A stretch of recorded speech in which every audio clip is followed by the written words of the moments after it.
Hello, good morning. దేవుడి నామంలో మీ అందరికీ శుభములు తెలుపుతున్నాను. అందరూ సంతోషంగా బహు నెమ్మదితో యేసులో ఆనందిస్తున్నారు అని నేను నమ్ముతున్నాను. ఈరోజు reading the Bible with me day 59కి మీకు అందరికీ స్వాగతం. నిన్న మనం సామ్స్ 39 చాప్టర్ చదువుకున్నాం కదా. ఈరోజు సామ్స్ 48 చాప్టర్ చదువుకున్నాం. నాతో పాటు కలిసి చదవడానికి మీరు సిద్ధంగా ఉన్నారా? రండి కలిసి చదువుదాం. యెహోవా కొరకు నేను సహనముతో కనిపెట్టుకొంటిని. ఆయన నాకు చెవి అగ్గిన మొర ఆలకించెను. నాశనకరమైన గుంటలో నుండి, జిగటగల దొంగ ఊబిలో నుండి ఆయన నన్ను పైకెత్తెను. నా పాదములు బండ మీద నిలిపి నా అడుగులు స్థిరపరచెను. తనకు స్తోత్ర రూపముగా కొత్త గీతమును మన దేవుడు నా నోట నుంచెను. అనేకులు దాన్ని చూచి భయభక్తులు కలిగి యెహోవా యందు నమ్మికయుంచెదరు. గర్విష్ఠులనైనను, త్రోవ విడిచి అబద్ధముల తట్టు తిరుగువారునైనను లక్ష్యపెట్టక యెహోవాను నమ్ముకొనువాడు ధన్యుడు. యెహోవా నా దేవా, నీవు నా ఎడల జరిగించిన ఆశ్చర్యక్రియలను, మా ఎడల మీకున్న తలంపులను బహు విస్తారములు. వాటిని వివరించి చెప్పదనుకొంటినా అవి లెక్కకు మించి ఉన్నవి. నీకు సాటి అయిన వాడు ఒక్కడునూ లేడు. బలులైనను నైవేద్యములైనను నీవు కోరుటలేదు. నీవు నాకు చెవులు నిర్మించి ఉన్నావు. దహన బలులైనను పాప పరిహార బలులైనను నీవు తెమ్మనలేదు. అప్పుడు పుస్తకపు చుట్టులో నన్ను గూర్చి వ్రాయబడిన ప్రకారము నేను వచ్చి ఉన్నాను. నా దేవా, నీ చిత్తము నెరవేర్చుట నాకు సంతోషము. నీ ధర్మశాస్త్రము నా అంతర్యందంలో ఉంది. నా పెదవులు మూసుకొనక మహాసమాజములో నీతి సువార్తను నేను ప్రకటించి ఉన్నానని నేనంటిని. యెహోవా, అది నీకు తెలిసి ఉన్నది.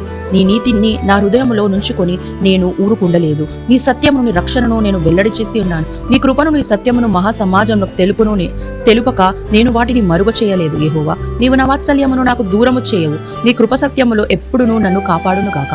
లెక్కలేని అపాయములు నన్ను చుట్టుకొని ఉన్నవి. నా దోషములు నన్ను తరిమి పట్టుకొనగా నేను తల ఎత్తి చూడలేకపోతుంది. లెక్కకు అవి నా తల వెంట్రుకల నుంచి ఉన్నవి. నా హృదయం అధైర్యపడి ఉన్నది. యెహోవా, దయచేసి నన్ను రక్షించుము. యెహోవా, నా సహాయములకు త్వరగా రమ్ము. నా ప్రాణము తీయుటకై యత్నించి వారు సిగ్గుపడి బొత్తిగా ప్రసయింతురుగాక. నాకు కీడు చేయగోరు వారు వెనుకకు మళ్లింపబడి సిగ్గునందురుగాక. నన్ను చూచి ఆహా ఆహా అని పలుకువారు తమకు కలుగు అవమానమును చూచి విస్మయం ఉందురుగాక. నిన్ను వెదుకువారందరూ నిన్ను గూర్చి ఉత్సహించి సంతోషిందురుగాక. నీ రక్షణ ప్రేమించి వారు యెహోవా మహిమ పరచబడును గాక అని నిత్యము చెప్పుకొందురుగాక. నేను శ్రమల పాలై దీనుడనైతిని. ప్రభువు నన్ను తలంచు కొనుచున్నాడు. నాకు సహాయము నీవే, నా రక్షణకర్తవు నీవే. నా దేవా, ఆలస్యము చేయకుము. ఈ వచనంలో దావీదు దేవుని స్తుతిస్తున్నాడు, దేవుడిని ఆరాధిస్తున్నాడు. దేవుడి పట్ల ఉన్న ఆయనకు విశ్వాసాన్ని మరి ఒకసారి కనపరుస్తున్నాడు. ఏమంటున్నాడు తెలుసా? దేవా, నేను సహనముతో నీ కోసం వేచి ఉన్నాను. దేవా, నీ కోసం కనిపెట్టున్నాను. దేవా, ఈ శ్రమలలో నుంచి, ఈ జిగట మన్నులో నుంచి తీసే దేవుడవు నీవే. చెవి యొగ్గిన మీరు మొర ఆలకించే దేవుడవు నీవే అంటున్నాడు. ఏమంటున్నాడు తెలుసా? నువ్వు కొత్త గీతము, స్తోత్రార్హమైన కొత్త గీతము నా నోట్లో ఉంచినావు దేవా. అందును బట్టి లోకమంతా చూసి నిన్ను నమ్ముతుంది దేవా అంటున్నాడు. నేను గర్విష్ఠుల త్రోవల పోలేదు, అబద్ధంలో వారి మధ్యలో తిరగలేదు, కేవలం నిన్ను నమ్ముకున్న దేవా. అందుకే నేను ధన్యుడని దేవా అని దావీదు చెప్తున్నాడు. ఇంకొకటి, దేవుడు బలాన్ని దావీదు ఇక్కడ వెల్లడిపరుస్తున్నాడు. నీకు సాటైన వారు ఎవరు దేవా? నీకు బలులొద్దు, నీకు ఆ నైవేద్యములొద్దు దేవా. కేవలము నీ సువార్త నేను ఈ లోకానికి ప్రకటించి ఉన్నాను. మీకు తెలిసినది దేవా, నీకు మాత్రమే తెలిసినది దేవా అని దావీదు చెప్తున్నాడు. ఇంకోటి, దేవా, నీ కృప సత్యములు ఎప్పుడు నన్ను కాస్త, నీ వాత్సల్యము నాకెప్పుడు ఉంటుంది దేవా. లెక్కలేని అపాయములను చుట్టుకొని నన్ను కాపాడే దేవుడవు నీవే. నా దోషములు నన్ను తరిమి పట్టుకున్నాను, ఆ దోషములను తొలగించే దేవుడవు నీవే. నీ మేలుల గురించి నేను చెప్పాలంటే నా తల వెంట్రుకలు కూడా సరిపోవు దేవా అని దావీదు చెప్తున్నాడు. దయచేసి నన్ను రక్షించవా, నా సహాయం త్వరగా పంపియవా. నా ప్రాణం తీయుటకై యత్నించి వారు సిగ్గుపడి వృత్తిగా భయము పొందురు కాక అని చెప్తున్నాడు. చివరిగా ఏం చెప్తున్నాడు తెలుసా?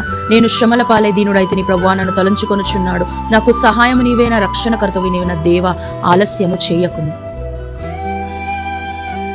అసలు ఎంత డీప్ మీనింగ్ ఉంది. నిన్న దినం ఏమో దేవుడు మన దినములు లెక్కించుకోవడానికి జ్ఞాపకం చేస్తున్నాడు. ఈరోజు దేవుడు ఈ వచనంలో మనకేం చెప్తున్నాడు తెలుసా? కేవలం నువ్వు రక్షణ పొందుకొని సైలెంట్గా ఉండద్దు, సువార్తను ప్రకటించే పని నీది అంటున్నాడు. ఏమంటున్నాడు తెలుసా? మనం అనుకుంటాం కదా, ఈ సువార్తను ప్రకటించేది కేవలం పాస్టర్సే, మేమెందుకు ప్రకటించాలి అని అనుకుంటున్నాం. కానీ దేవుడు యేసయ్య లోకంలోకి వచ్చినప్పుడు ఏం చెప్తున్నాడు? ఆయన వెళ్ళేటప్పుడు ఏం చెప్పినాడు? మీరు వెళ్ళి ఈ లోకమునకు సువార్త ప్రకటించుడి, రక్షణ ప్రకటించుడి అని దేవుడు చెప్తున్నాడు. అందరికీ చెప్తున్నాడు. ఓన్లీ పాస్టర్స్కే కాదు, నీకు నాకు ప్రతి ఒక్కరికి కూడా దేవుడు చెప్తున్నాడు. నువ్వు రక్షణ పొందుకున్నట్టయితే మౌనిగా ఉండట దేవుడికి ఇష్టం లేదు. నువ్వు ఆ రక్షణ సువార్తను లోకమంతా చాటి చెప్పాలని దేవుని ఆశ. నేను ఏ రీతిగా చాటి చెప్తాను అని నువ్వు అనుకుంటున్నావేమో.